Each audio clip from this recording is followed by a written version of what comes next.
Writers বিল্ডিংয়ের Lord কর্নওয়ালিসের শাসনকক্ষ থেকে মেদিনীপুর জেলার কংসাবতী বাড়ি বিধৌত তট বনছায়া শীতলগ্রাম কীর্তিহাট এর কাহিনী প্রসারিত। কুড়ারাম ভট্টাচার্য, যার আসল নাম কুড়ারাম রায় ভট্টাচার্য, তার অধস্তন সপ্তম পুরুষ সুরেশ্বর রায় পর্যন্ত এই কাহিনী। সাত পুরুষের কাহিনী, যার আরম্ভ কীর্তিহাটে এবং যার শেষ মধ্য কলকাতার যানবাজারে। সাতপুরুষ রায়বংশের মানুষ কম ছিল না। পুরুষের মধ্যে স্ত্রীলোক ধরে প্রায় 50 জন ছিল। রায়বংশের সাতপুরুষের এই প্রায় 50 জন মানুষকে ঘিরেই এই কাহিনীর আবর্তন। তাহলে আজ থেকে শুরু করছি কীর্তিহাটের কর্চার দ্বিতীয় খণ্ড। আসুন শুনে নেওয়া যাক দ্বিতীয় খণ্ডের প্রথম পর্ব। শুরু করছি আজকের প্রথম পর্বটি। তখন রাত্রি গভীর হয়েছে। কলকাতা শহরের মতো শহরও স্তব্ধ। যানবাজারের বুক চিরে চলে গেছে ফ্রি স্কুল স্ট্রিট, আর তার একটু আগে গিয়ে মিলেছে লিন্ডসে স্ট্রিটের সঙ্গে। লিন্ডসে স্ট্রিটের উত্তরে হগ সাহেবের মিউনিসিপ্যাল মার্কেট। 1953 সালেও ফিটন ছিল অনেক। গোটা অঞ্চলটাতেই অ্যাংলো ইন্ডিয়ান মুসলমানদের সংখ্যাই বেশি ছিল। বোধ করি বা বাঙালি হিন্দু পরিবারের বড় বাড়ি হিসেবে রায়দের বাড়িটাই শেষ বাড়ি ছিল। পশ্চিমগাঁয়ে free school street. Free school স্ট্রিটে কিছুক্ষণ আগে, কতক্ষণ তার ঠিক হিসেব নেই, এই অতীত কথার বক্তা এবং শ্রোতার নিমগ্নতার মধ্যে সেই হিসেব হারিয়ে গেছে। তবে কিছুক্ষণ আগেও মধ্যে মধ্যে মধ্যযুগের সেই নির্জন প্রান্তরে ধ্বনিত কোনো দুঃসাহসী কিংবা কোনো পলাতকের ঘোড়ার খুরের আওয়াজের মতো একটি ঘোড়ার খুরের আওয়াজ খপ খপ খপ খপ শব্দ তুলে দূর থেকে কাছে এসে আবার দূরে চলে গেছে। 2-4টে কুকুরের আওয়াজ শোনা গেছে মিউনিসিপ্যাল মার্কেটের ওই দিক থেকে। মার্কেটের মাংসের দোকানের হাড় আর ফেলে দেওয়া চর্বি মাংস খেয়ে যে কুকুরগুলো সারা দিন পরস্পরের মধ্যে ঝগড়া করে আর দোকানের দিকে তাকিয়ে থাকতো, তারাই এখন ফুটপাতে পড়ে আছে। মধ্যে মধ্যে কিছু দেখে চিৎকার করে উঠছে, আবার সবাই চুপচাপ হয়ে যাচ্ছে। এই অঞ্চলে অনেকবার সেগুলোও বন্ধ হয়ে গেছে। এর আগে মাঝে মাঝে স্খলিত পায়ের প্রমত্ত জুতোর শব্দ, 2-4টে জড়ানো কথা, গান বা আস্ফালন এসব শোনা গিয়েছিল। তাও আর শোনা যায় না। নভেম্বর মাসের 25 তারিখের রাত্রি। শীত ঘন হয়ে এসেছে।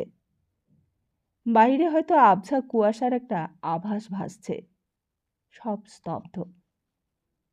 এরই মধ্যে সুরেশ্বর বলে চলেছিল কীর্তিহাটের রায়বাড়ির কর্চা, আর সামনে সাজানো ছবিগুলোকে দেখিয়ে বলেছিল, এই দেখ। 1948 সালের ভবানী দেবী জলস্রোতে ঝাঁপ দিয়ে কোথায় যেন চলে গেলেন। বীরেশ্বর রায় কীর্তিহাট ছেড়ে চলে এলেন।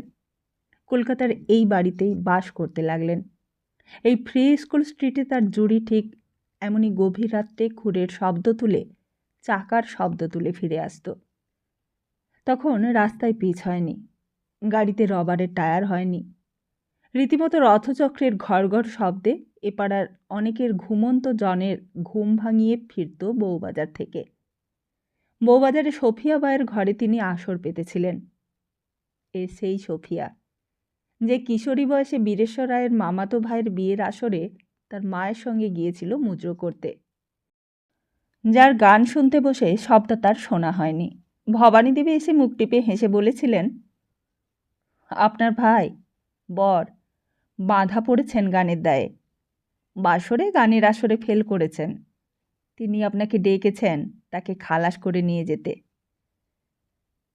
এই সপ্রতিভ ও কিশোরীর সরস কৌতুকের আহ্বানে তিনি সফিয়ার গান আধশোনা করে উঠে গিয়ে নিজে পড়েছিলেন ভবানী দেবীর আঁচলের বাঁধনে। আর সেই বাঁধন ভবানী দেবী খুলে দিতেই তার মদের নেশার মধ্যে মনে পড়েছিল সফিয়াকে। তিনি কলকাতাতে এসে প্রথমেই কিনেছিলেন জুড়ি গাড়ি।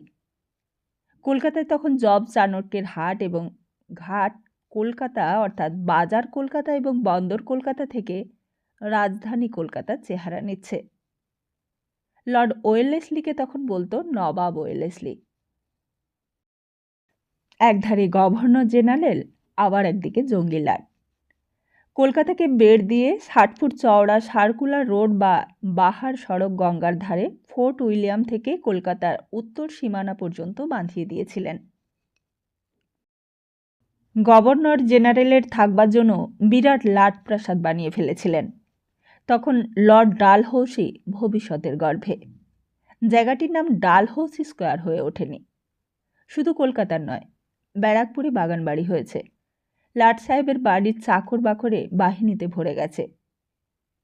কলকাতায়ও লোক বসে নেই, তারাও এতে যোগ দিয়েছে। বড় বড় বাড়ি, বাগান বাড়ির ধুম পড়েছে। গাড়ি ঘোড়ার আমদানি হচ্ছে। ব্রুহাম ল্যান্ডো, জুরি, কম্পাস, ফিটন, আবার টাউন হলও তৈরি হয়েছে সাধারণের চাঁদায়। লাটপ্রাসাদে ডিনার হয়, পার্টি হয়, মদের জোয়ার বয়, বল নাচ হয়, আর নাচের শেষে রাত্রে চলে তাদের মদের ব্যভিচার। ফিলিপ ফ্রান্সিস মাদাম গ্র্যান্ডের বাড়ি মই নিয়ে ছুটত ঘাড়ে করে, এটা ইতিহাসে লেখা আছে। আর ওখানেই শেষ নয়, ছোটোখাটো সাহেবদের বাড়িতে পোষা থাকতো এ দেশি মেয়ে, সে বিধবা ব্রাহ্মণ কন্যা থেকে জমিদারনি পর্যন্ত। লোকে বলে ক্লাইভ সাহেবের হারেম ছিল, হেস্টিংসেরও ছিল। জাহাজের সেলার এসে ফ্রি স্কুল স্ট্রিট অঞ্চলে দাপাদাপি করত। তার দেখা দেখি এই দেশের ধনীদের বাগান বাড়ি হয়েছিল এবং দাপাদাপিও ছিল বউবাজারের বাইজিপাড়া থেকে হাড়কাটা রামবাগান সোনাগাছি পর্যন্ত। আর এই সব পাড়া তখন সবে জমে উঠেছে। সাহেবদের জন্য বিলেত থেকে মেয়েরা আসছে বেশ্যাবৃত্তি করতে, আর তারই মধ্যে চলে সভা সমিতি। তারই মধ্যে রাত্রি শেষে সূর্যোদয়ের ৬টা বাজে। সকালে উঠে রাত্রের নেশা চোখ থেকে মুছে রাতের মানুষ আরেক মানুষ হয়ে ওঠে। রামমোহন রায় ব্রাহ্মদর্শন প্রচার করেন, ইংরেজি শিক্ষার জন্য উঠে পড়ে লাগেন, সতীদাহ নিবারণের আন্দোলন করেন। বিদ্যাসাগর আন্দোলন করেন বিধবা বিবাহ নিয়ে। জমিদারেরা করেন land holders society, British India society, district charitable society. Hindu college, medical college গড়ে উঠেছে, খবরের কাগজ হয়েছে। Inquirer, East Indian, Gyananweshan, India gazette, Bengal Hurkaru, Samachar Darpan, Sambad Prabhakar, সমাচার চন্দ্রিকা, এই সমস্তই। সুলতা বললে, সে কালকে আমি জানি সুরেশ্বর, তুমি বীরেশ্বর রায়ের কথা বলো। সুরেশ্বর বললে, তুমি যে জানো সে আমিও জানি, তবে আমি আমার এর পরের ছবিখানাকে আমি তোমায় বোঝাচ্ছি। এই দেখো, এই ছবিখানায় সব থেকে বড় ছবি। এই দেখো, ছবিটাকে ওপরে নিচে ডেকোরেশনের প্যানেল দিয়ে আসলে 3 ভাগে ভাগ করেছি। ওপর আর নিচের প্যানেলে আছে সেকাল। এই দেখো, ওপরের প্যানেলে লাট সাহেবের নতুন বাড়ি, দুপাশে লিভারি আঁটা চাকরের শাড়ি, মাঝখানে দাঁড়িয়ে লর্ড ওয়েলেসলি। আর তারপর দেখো টাউন হল। ওই দেখো, ওই ডেভিড হেয়ার ঘড়ির দোকান বন্ধ করছে, বগলে বইয়ের গাদা। আর তার পাশে ডিরোজিও, তার পাশে চার্লস গ্র্যান্ড, তারপর মেকলে। ওই দেখো, চৌরঙ্গিতে সাহেবদের গাড়ি চলছে, সামনে শহীদ ছুটছে, আর ওই দেখো পালকি চলছে। আর ওই দেখো William Bentinck, Hindu college, medical college, বেন্টিংয়ের হাতে গুটানো কাগজ, সতীদাহ প্রথা রহিত বিল, বিধবা বিবাহ বিল। আর নিচের প্যানেলে দেখো রামমোহন রায় উঁচু বেদিতে দাঁড়িয়ে একটি আঙুল দেখাচ্ছেন, লোকে দেখছে। এক ঈশ্বর ব্রহ্ম। আর তারপর দেখো দ্বারকানাথ ঠাকুর, তার সামনে 2টো দরজা, land holder society, কার্টেগর and co, union bank, আর ওর ওপরে একটা বাগান। ওটা প্রিন্স দ্বারকানাথের বেলগাছিয়া ভিলা। আর তারপর দেখো প্রসন্ন কুমার ঠাকুর, রামগোপাল ঘোষ, রাধাকান্ত দেব, বগলে শব্দকল্পদ্রুম, ঈশ্বরচন্দ্র বিদ্যাসাগর, হাতে প্রথম ভাগ, ব্যাকরণ কৌমুদী, সীতার বনবাস, আর মাইকেল মধুসূদন দত্ত, হাতে মেঘনাদ বধ, মহর্ষি দেবেন্দ্রনাথ ঠাকুর, রাজেন্দ্রলাল মিত্র, আর ওই দেখো প্যারীচরণ সরকারের হাতে ফার্স্ট বুক। ওই দেখো কালীপ্রসন্ন সিংহ, তার বগলে মহাভারত। আবার ওই দেখো রাত্রে সাহেবদের বল নাচ, বাবুদের বাইজি খ্যামটা নাচের আসর।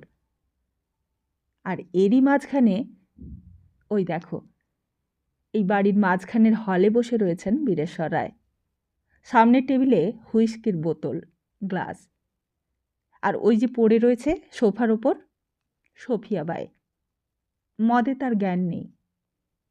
অপরূপ সুন্দরী ছিল সফিয়া বাই। কেউ বলতো কাশ্মীরি মেয়ে, আবার কেউ বলতো পার্সি মেয়ে। নিতান্ত শৈশবে কিনে মানুষ করেছিল ওর বাইজি মা ওকে। 1855 সালের 31শে মে রাত্রি সেই দিন। আর তার আগে সুলতা 1848 সালের 23শে জুলাই, শ্রাবণ মাসের 6 তারিখ ছিল। সেই তারিখে বীরেশ্বর রায় লিখেছিলেন তার স্মরণীয় ঘটনালিপির বাঁধানো খাতাটা, I am a going mad, yes it is madness, let it come. আর তারপর থেকে বলতে গেলে মেরুন রঙের চামড়ায় বাঁধানো খাতাখানাকে একরকম সাদা খাতাই বলতে হবে। 1949 সাল থেকে 1854 সাল পর্যন্ত মাত্র কয়েকটা তারিখের কথায় 2-4 বার বা 8-10 লাইনে লেখা। মাত্র ঘটনাটুকুরই উল্লেখ আছে। বীরেশ্বর রায়ের চরিত্র বৈশিষ্ট্য আবেগের কোনো সম্পর্ক নেই তাতে। এক রাত্রির শিকারের কথা আছে, যা ঘটেছিল তা ঘটনার বৈচিত্র্যেই রোমাঞ্চকর। বিস্তৃতভাবে লিখলে ভালো একটা শিকার কাহিনী হতে পারত, কিন্তু 10 লাইনে লিখেছিলেন বীরেশ্বর রায়। একেবারে গোড়াতেই লেখা ছিল কিল্ড এ টাইগার টুডে, বিবরণ সংক্ষিপ্ত। জন রবিনসনকে খবর দিয়েছিলাম, সে এসেছিল। নৌকো করে হলদির মোহনার কাছে জঙ্গলে যেতে হয়েছিল। মাচা বাঁধা ছিল। শুনলাম বাচ্চা আছে সঙ্গে। বুঝলাম বাঘিনী। বললাম, ফার্স্ট শটটা আমার। জন বললে, না আমার, আমি তোমাদের গেস্ট। আমি বললাম, জনি তুমি মিস করবে আমি নিশ্চিত। জনি রেগে উঠল, বলল, বাজি? বললাম, হারবে। সে বলল, মানে তুমি আজকাল গুনতে শিখেছ নাকি? বললাম, না, নারীর প্রতি তুমি অন্ধভাবে আসক্ত। ওসব এদেশের কালো মেয়েগুলোর যেটাকেই দেখো তার জন্য পাগল হয়ে ওঠো। এটা কিন্তু একটা বাঘিনী, সে সুন্দরী এবং বুদ্ধিমতী। ওদের তুমি চেনো না। ডোরাকাটা বাঘিনীরা বাঘেদের মধ্যে ব্রাহ্মণী রমণীর মতো। জনি হেসে উঠল, বললে, তুমি একটা ডেভিল। আমার হাতেই ওটা মরবে দেখো। জোর করলাম না, কারণ ও আমার গেস্ট ছিল। কিন্তু যা ভেবেছিলাম তাই হলো। দ্য টিগ্রেস কেম। বাঁধা ছাগলটা একবার চেঁচিয়ে চুপ করল। বাঘিনীটা একটা গর্জন দিয়ে চুপ করল। চাঁদের আলো ছিল। জনি নিশানা করে গুলি করল। বাঘিনীটা লাফ দিয়ে উঠে ধপ করে পড়ল নিথর হয়ে। জনি হেসে উঠে, বীরা, ইউ হ্যাভ লস্ট, এই বলে ঝপ করে লাফিয়ে পড়ল মাচা থেকে। মূর্খ, মাতাল। আমি বারণ করবারও সময় পেলাম না, কিন্তু যা করতে হবে তা করতে ভুললাম না। বন্দুক তুললাম। আমি জানি জনি মিস করেছে গুলি, এবং ওই ব্যাঘ্র নারীটি মরার ভান করে পড়ে আছে। She will now jump up on the foot. আর ঠিক তাই। মুহূর্তেই বাঘিনীটা উঠে দাঁড়িয়ে দেহটাকে টান করে একটা ভীষণ গর্জন করে উঠল। জনি মুহূর্তে হতভম্ব হয়ে গেছে। বন্দুক তুলতে হাত কাঁপছে। আমি বন্দুক ধরে স্থির। বাঘিনী লাফ দিল। আমি গুলি করলাম, এবং সে উঁচুতে উঠে আবার ধপ করে পড়ে গেল, এবং আবার আমি গুলি করলাম। জনি নিচে গাছের গায়ে হেলান দিয়ে দাঁড়িয়ে আছে, নিঃশ্বসিত শক্তি ভেঙে পড়া মানুষের মতো। বন্দুকটা ফেলে দিয়েছে মাটিতে নিজেই। এবার আমি লাফিয়ে পড়লাম। বাঘিনীটা মরেছে। প্রথম গুলিতেই মরেছে, মাথার খুলি ভেঙেছে, আর দ্বিতীয় গুলিটা লেগেছে বুকে। জনিকে বললাম, back up Johnny, take a ship and brandy, it is nothing. Pocket থেকে ছোট বোতলটা বের করে দিলাম, বরং বললাম, try a tiger and you will hit him, there you will never miss. খুব জোরে হেসে উঠলাম। জনি চমকে উঠে বলল, Bira, stop stop, for heaven sake you stop. আর এটা ছিল সেপ্টেম্বরে। জুলাইয়ের ওই যেদিন ভবানী দেবী জলে ভেসে গিয়ে লিখেছিলেন, অ্যাম আই গোয়িং ম্যাড, তারপর এই প্রথম। তারপর ডিসেম্বরের 10 তারিখের কলাইন লেখা, আজ আমি কলকাতা যাচ্ছি, সামনে বড়দিন, কলকাতায় নেমন্তন্ন আছে অনেক, লাট সাহেবের সঙ্গে ইন্টারভিউ আছে, land holders society British India সোসাইটির মিটিং আছে। কিন্তু আর কি কীর্তিহাটে ফিরব? নো। খুব বড় করে লেখা ছিল নো। তারপর ডিসেম্বরের 15 লেখা, রানী রাসমণির বাড়িতে গিয়েছিলাম দেখা করতে। জানবাজারের বাড়ির জায়গা ওনারই দান। কৃতজ্ঞতা মানুষের থাকা উচিত, নইলে ওরা ধর্মবিশ্বাসী গোড়া হিন্দু, ওদের সঙ্গে আমাদের বনবার কথা নয়। জামাই মধুরবাবু অতি ভদ্র এবং বেশ আভিজাত্য সম্পন্ন ব্যক্তি। He received me with dignity and kindness, very gracefully. তারপর রানীর সঙ্গেও দেখা হলো, একটি মহিমময়ী মেয়ে। আমাকে মায়ের মতো যত্ন করলেন, ব্রাহ্মণ বলে সমাদর ভক্তি করলেন। I was charmed, simply charmed. She is really a queen. 1855 সালের 1 জানুয়ারির কিছু লেখা ছিল। আজ খুব মদ খাচ্ছি, অনেক বিশিষ্ট অতিথি নিমন্ত্রণ করেছি। আজ সন্ধ্যার আসরে মনে হলো আমি যেন কয়েক মাস ধরে একটা ট্যানেলের অন্ধকারে অন্ধের মতো পায়ের তলায় বন্দুর মাটিতে হোঁচট খেয়ে পা দুখানাকে ক্ষতবিক্ষত করে এবং ওপর থেকে ঝরে পড়া জলে ভিজে অসুস্থ ক্লান্ত দেহে জীবনের ওপর বীতস্পৃহ মন নিয়ে কলকাতায় এসে অবারিত সূর্যালোকের মধ্যে নতুন স্বাস্থ্য, নতুন উৎসাহিত মন ফিরে পেয়েছি। Today life is something wonderful to me. I wish to live, I want to live. দুদিন আগে লর্ড সাহেব লর্ড ডালহৌসির সঙ্গে দেখা করে এসেছি। A great personality and a great diplomat, an empire builder. আমি তাকে কুর্নিশ করে অভিবাদন করেছি। তিনি হাসলেন, বেশ সদয় হাসি হাসলেন। আমি অভিভূত হয়ে গিয়েছিলাম। ল্যান্ড হোল্ডার সোসাইটি এবং ব্রিটিশ ইন্ডিয়া সোসাইটিতেও আমি গিয়েছিলাম। বড় বড় লোকের সঙ্গে আলাপ হলো। ওরা সবাই আমার প্রতি খুবই বন্ধুসুলভ ছিল, আর আমিও তাদের বুঝিয়ে দিতে পেরেছিলাম যে আমি কোনো ছোটোখাটো লোক নই। সভায় আমি যা বলেছিলাম তা শুনে তারা আমার ব্যক্তিত্বের পরিচয় পেয়েছে এবং তার প্রশংসাও করেছে। আমি নীলের চাষে জমিদারদের যে সমস্যা হয়েছে তার ওপর বলেছি। জন রবিনসনের মুখ আমার মনে পড়েছিল। মধ্যে মধ্যে সাদা চামড়া বলে তার অনেক অধ্যত্ব সহ্য করতে হয়। নীল যেসব জমিতে চাষ হয় তার খাজনা আমরা পাই না বললেই হয়। পার্মানেন্ট সেটেলমেন্টের সময় নীলের চাষ আর কতটুকুই বা হতো। এখন প্রায় 25 লক্ষ বিঘেতে নীলের চাষ হয়। তাতে 1 টাকা হারে খাজনা বাংলার জমিদারেরা পেলে তাদের 25 লক্ষ টাকা আয় বাড়ত। আমি গ্রেট দ্বারকানাথ ঠাকুরের কথাই উদ্ধৃত করেছিলাম, নতুন কোনো কথাই বলিনি। তবুও যে জোরের সঙ্গে আমি বলেছি তা সকলেই ভালো বলেছেন। প্রসন্নকুমার ঠাকুর আমাকে বললেন, Roy, you stay here in Calcutta, we shall miss you if you go back to that village home of yours. সেদিন আলাপ হয়েছিল জোড়াসাঁকের বিখ্যাত সিংহ পরিবারের অল্প বয়সে খ্যাতিনামা কালী প্রসন্ন সিংহের সঙ্গে। আশ্চর্য উজ্জ্বল তরুণ, কত আর বয়স হবে? আমি ভেবেছিলাম 17 কিংবা 18, কিন্তু সিনহা হেসে বললেন, আমি এখনো 15তে চলছি। এবারের আগস্টেই বিয়ে করেছি, সুতরাং বয়স যাই হোক, আমি একজন পরিপূর্ণ মানুষও। Half glass better, half is full one more than one. রসিক লোক ছিলেন। এরই মধ্যে বিদ্যোৎসাহিনী সভা বলে একটি সভা শুরু হয়েছে।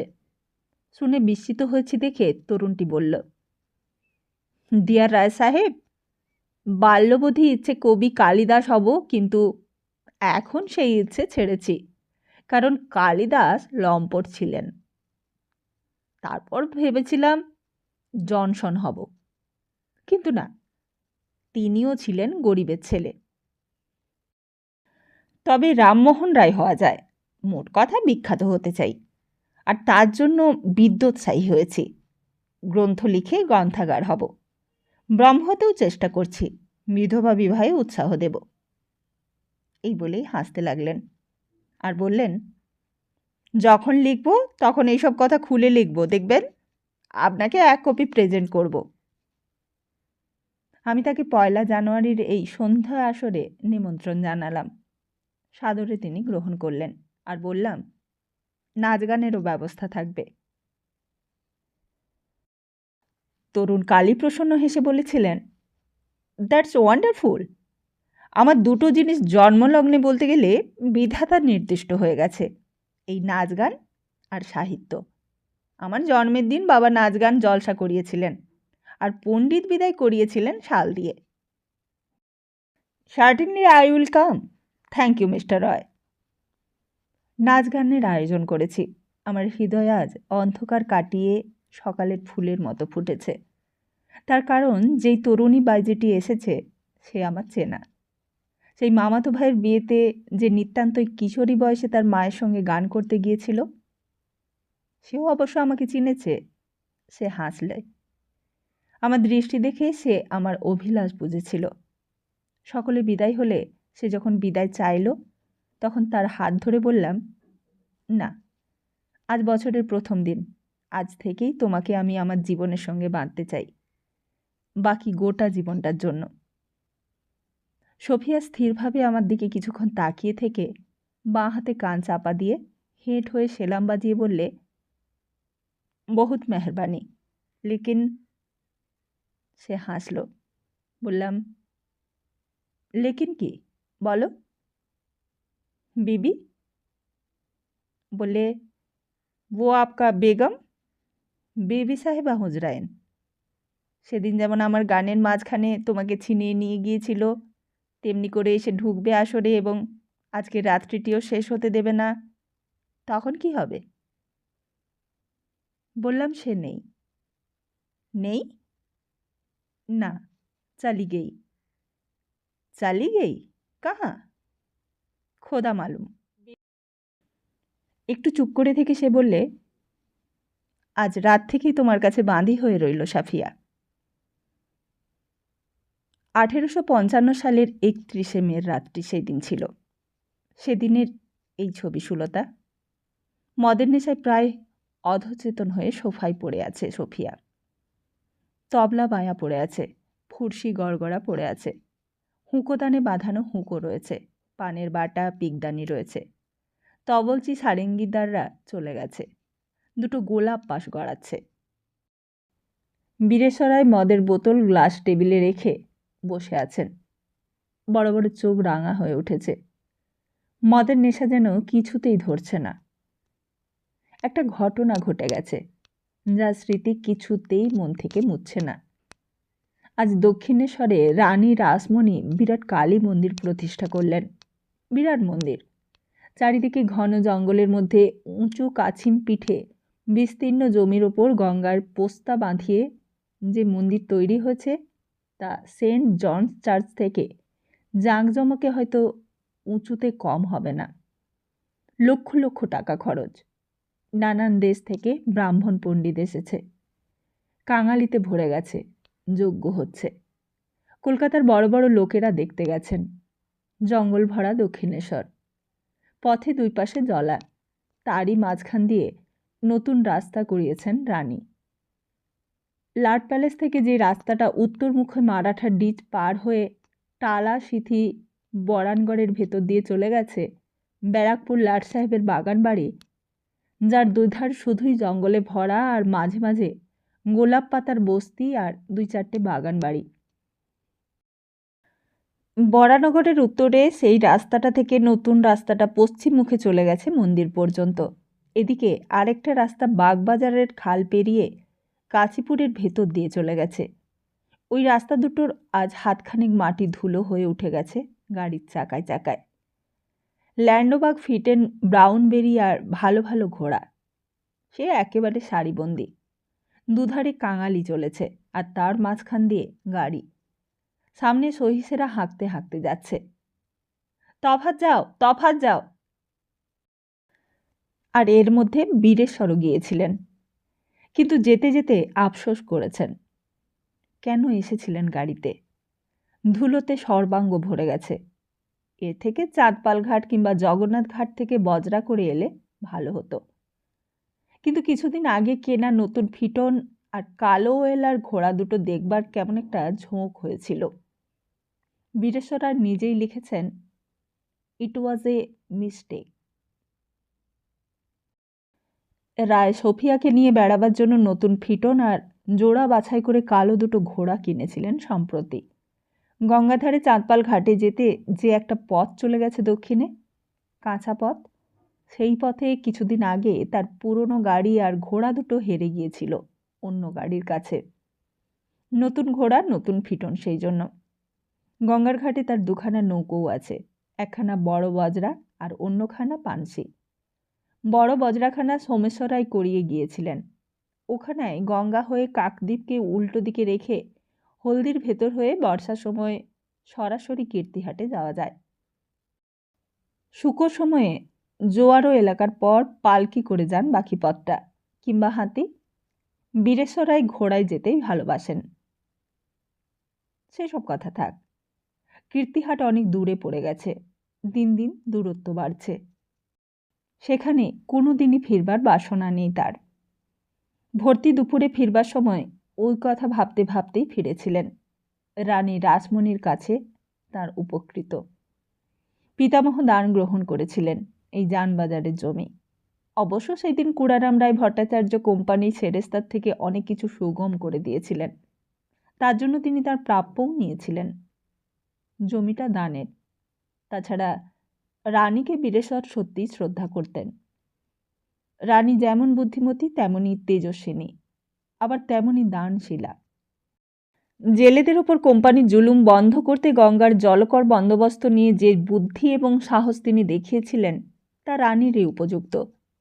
আবার পুজোর সময় কোম্পানির গোড়াদের সামনে যেই সাহস তিনি দেখিয়েছিলেন সেও তাই। আবার কলকাতায় এবং দেশে অন্য কষ্টের সময় তিনি কাশি যাওয়া বন্ধ করে সেই টাকায় খয়রাত করেন এবং এক মহীয়সী রূপের পরিচয় দেন। তিনি মন্দির প্রতিষ্ঠা করেন, আর তার নিমন্ত্রণ বীরেশ্বর উপেক্ষা করতে পারেননি। তাই তিনি এসেছিলেন। কিন্তু এসেও তার ভালো লাগেনি। কিছুক্ষণ থেকেই তিনি শরীর খারাপ বলে চলে আসছিলেন।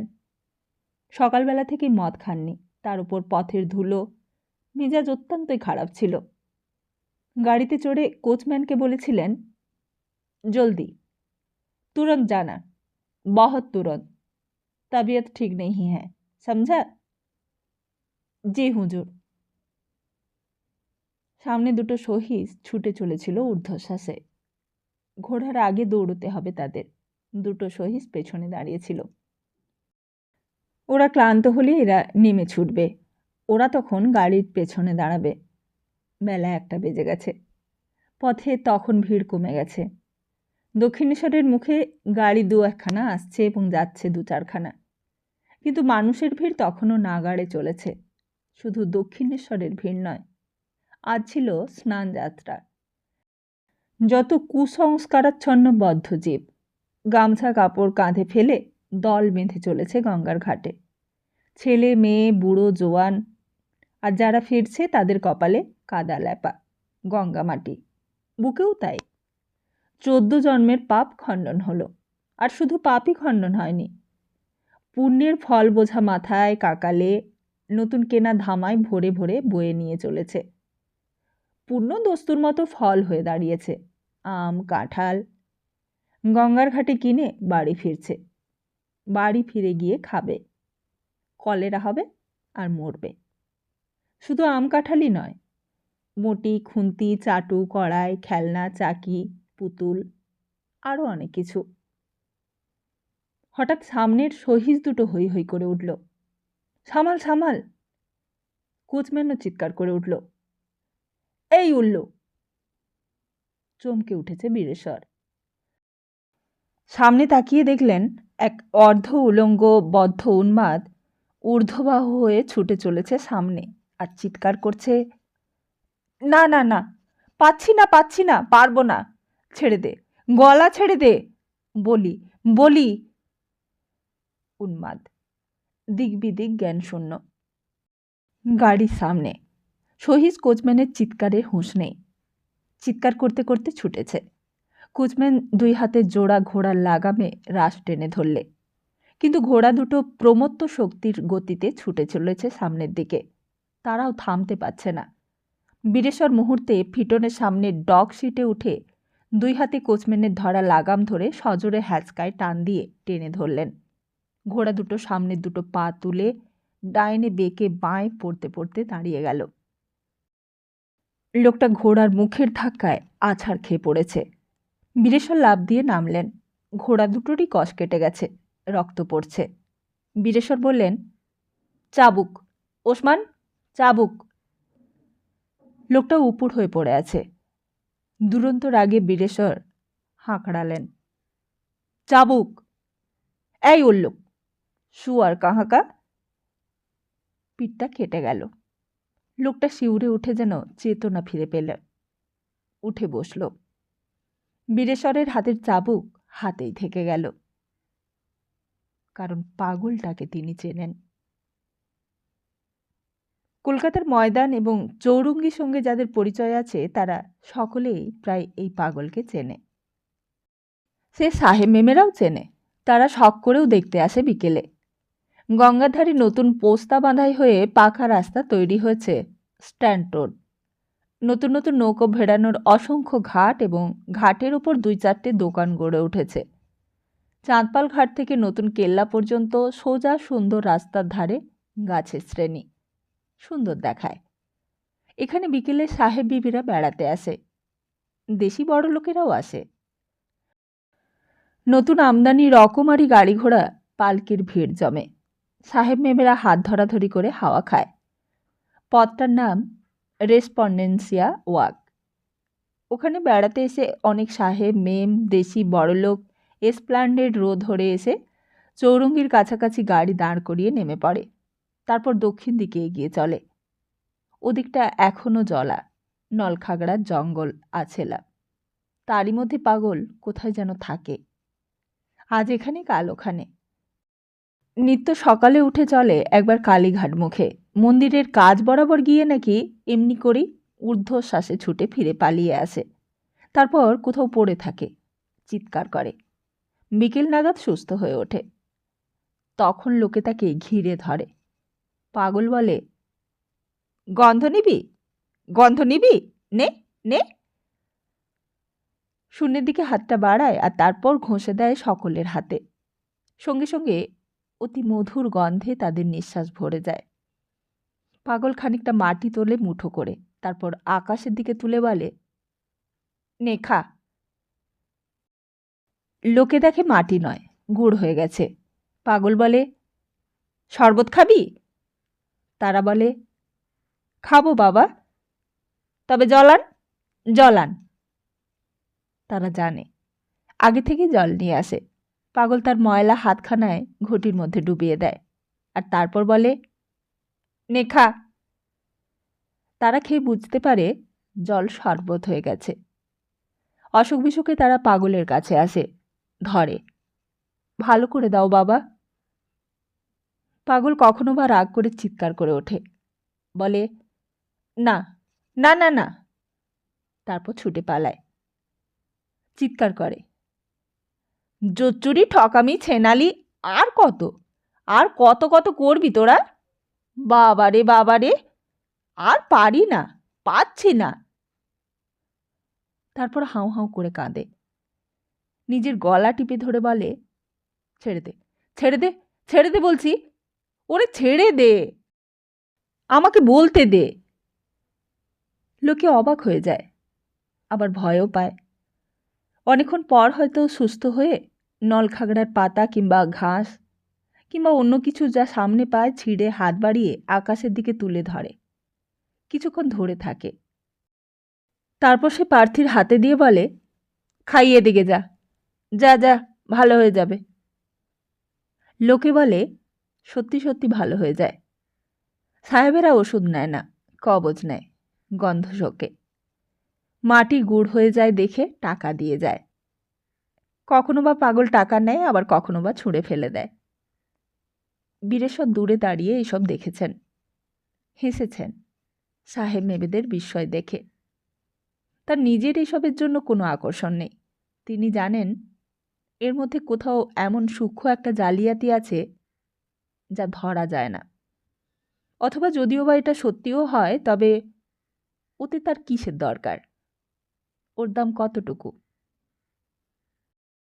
গল্পে আছে কে একজন সিদ্ধিলাভ করে ভরা নদীর স্রোতের ওপর দিয়ে পায়ে হেঁটে পার হয়ে এসেছিল।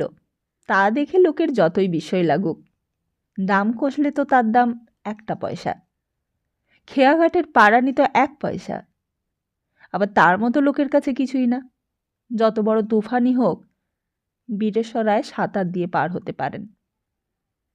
এসবের জন্য নয়, বীরেশ্বরায় ওইদিকে বেড়াতে যেতেন রাত্রিকালে। শহীদদের মশাল নিভিয়ে দিতে বলতেন, তারপর অন্ধকারে অপেক্ষা করতেন। একদিন শুনতে পেয়েছিলেন গান। কলকাতায় আসার কদিন পরেই। সোফিয়ার সঙ্গে তখনও নিজেকে জড়াননি। কেউ একজন অপূর্ব গান গাইছিল, অপরূপ। অধিকাংশ গানই রামপ্রসাদের সুরে। তার মধ্যে বাক্যবিন্যাস অদ্ভুত, কিন্তু একটি বেদনা আছে। সর্বোপরি কণ্ঠস্বর এবং সুরের আরোহী অবরোহীর মধ্যে অতি সূক্ষ্ম দ্যুতিময় খেলা। প্রথম দিনের শোনা গানের কলিটা মনে আছে তার। হেরেছি তবু হার মানিনি, ধরেও বেঁধে রাখনি কো, পালাবি তুই তা জানিনি। ভারী ভালো লেগেছিল। কোনখানি যেন নিজের সঙ্গে মিলে গিয়েছিল কথাগুলো। তিনি উদ্ভ্রান্তের মতো জঙ্গল ভেঙে খুঁজে বের করেছিলেন গায়ককে। একটা গাছতলায় বসেছিল এই পাগল। ওকে চিনতেও পেরেছিলেন। চৌরঙ্গির ধারে ওর বুজরুকি এর আগে তিনি দেখেছিলেন। বীরেশ্বর রায়কে দেখে পাগল চমকে উঠেছিল। বীরেশ্বর হেসে বলেছিলেন, ভয় পাচ্ছ? আমি পুলিশ নই। পাগল উঠে দাঁড়িয়েছিল। তার দিকে একদৃষ্টে তাকিয়ে দেখে বলেছিল, তুমি কে? কি নাম তোমার? কেন? তুমি প্রেত? ক্রুদ্ধ হয়ে উঠেছিলেন বীরেশ্বর। ধমক দিয়ে বলেছিলেন, চোপড়া উল্লুক। গ্রাহ্য করেনি পাগল। মুখের দিকে তাকিয়ে একদৃষ্টে দেখেছিল তাকে, আর বলেছিল, আমি তোমাকে চিনেছি, ঠিক চিনেছি। কীর্তিহাটের ওপারে জঙ্গল, মাঝখানে কাঁসায়। হ্যাঁ। চমকে উঠেছিলেন বীরেশ্বর। 2 পা পিছিয়ে এসে বলেছিলেন, কে তুমি? কি করে জানলে এসব? হা হা করে হেসে উঠেছিল পাগল। গাছের ভেতর থেকে সেই হাসির আওয়াজে কটা বাদুড় উড়ে পালিয়েছিল। কিছুটা দূরে কারা যেন ভয়ে বুবু শব্দ করে উঠেছিল। ছুটে পালিয়ে গিয়েছিল। চাঁদের আলোয় দেখতে পেয়েছিলেন বীরেশ্বর। তবুও নিজেকে সামলে নিয়ে বলেছিলেন, থামো, থামো, এমন করে তুমি হেসো না। বীরেশ্বর রায় ওতে ভয় পায় না। থমকে গিয়েছিল পাগল। আরও কাছে সরে এসে পাগল বলেছিল, বীরেশ্বর? বীরেশ্বর, ব দিয়ে নাম। চাঁদের আলোয় তার চোখ দুটো চকচক করছিল। তারই মধ্যে বীরেশ্বর অনুভব করেছিলেন পাগলের ওই দৃষ্টির মধ্যে বিস্ময় আর বিমুগ্ধতা ফুটে উঠেছে। পাগল বলেছিল, সেই বেইমান, সেই জোচ্চোর, সেই নুড়িটা, সেইটা আছে তো? সৌভাগ্যশীলা, রাজরাজেশ্বরী, অনেক টাকা অনেক ভূমি দিয়েছে তো। রাজা করে দিয়েছে। খুব ননি খেতে দাও, মাখন, ছানা, মালপোয়া, পায়েস দাও তো। আর সেই নেংটি সর্বনাশী, ওহ ওহ ওহ ওহ। বেশ কথা বলতে বলতে পাগল যেন হঠাৎ যন্ত্রণায় অধীর হয়ে বলে উঠেছিল, ধরলি, টিপে ধরলি গলা, ধরলি তো, ছেড়ে দে, ছেড়ে দে। এই বলে নিজেই নিজের গলা 2 হাতে টিপে ধরলে এবং মুখ গুজে পড়ে গিয়ে গোঙাতে লাগল। বীরেশ্বর রায় বাঘ শিকার করেছেন, রাত্রির অন্ধকারে সুন্দরবনের মধ্যে বসে কাটিয়েছেন। দুর্দান্ত সাহসী পুরুষ। তিনি সেদিন ঘামে ভিজে গিয়েছিলেন। গ্রীষ্মের কাল ছিল না, সেটা ছিল শীতকাল। তবুও ঘাম দেখা দিয়েছিল ওই পাগলের কথায়, তার পাগলামিতে। এ তো পাগলামি নয়, এর কথা তো প্রলাপ নয়, এ তো সবই সত্য। তার পা দুটো যেন অবশ হয়ে গিয়েছিল, চলেও আসতে পারেননি, হতবাক হয়ে দাঁড়িয়েছিলেন। পাগলটা শান্ত হয়েছিল অনেকক্ষণ পর, শান্ত হয়েছিল কেঁদে। বীরেশ্বর আস্তে আস্তে চলে আসতে পেরেছিলেন এতক্ষণে। গাড়ির কাছে যখন পৌঁছেছিলেন তখন কোচম্যান ওসমান এবং সহিস দুজন ভয়ে কাঠ হয়ে গিয়েছিল। সহিসেরা নেভানো হাত লণ্ঠন জেলে বসেছিল। তারা পাগলের ওই হাসি শুনেছিল, কজন লোককে পালিয়ে যেতেও দেখেছে, আর অনেক দূরে হলেও তার ডাক শুনেছে। রাত্রিকালে তার নাম করতে নেই। ওসমান ঠিক এদেশি মুসলমান নয়, তবুও এই দেশের প্রবাদ মানে। এদেশে বাস করেছে অনেক দিন থেকে, আর এই ডাক যে ডেকেছে তাকে বড় মেয়া বলে। বড় মেয়া দক্ষিণ থেকে কলকাতা পর্যন্ত ধাওয়া করে, এক প্রহরে পাড়ি মারে 5-7 কোষ।